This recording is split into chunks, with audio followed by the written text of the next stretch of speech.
Okay. Well, I think we have a lot of interesting data today. Obviously, the senior population of Canada has been increasing faster than any other age group, which leads to an increase in the proportion or the share that the seniors are within the Canadian population. We're now standing at 14.8%.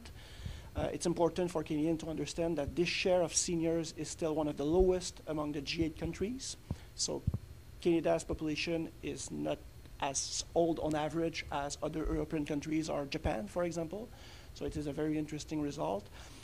Another result which is interesting is the fact that Canada has a high share of those of their working age, those between 15 and 64. The share is higher than in many other industrialized countries. And the link between those two results is really the baby boom generation. I think that's what Canadians has to understand.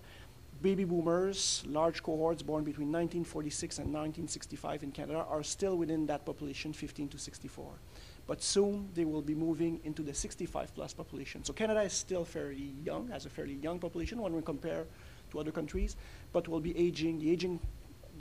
We'll be aging quite fast in the next 20 years because of boomers will exit the working age population and will get into the senior population. So that's an interesting result. And the last one is about the population age 0 to 4, so the young kids in Canada. We've seen an increase of 11%. It's a significant increase because it is the largest since the end of the baby boom. And we've seen this increase in all provinces and territories across the country. So, and it's at first as well for the last 50 years. So those are the key results from the release today. And was there anything that really surprised you that you hadn't expected to find? I think one interesting result, obviously, is what happened with the young kids. The proportion of the increase of 11% in the number of kids aged from 0 to 4.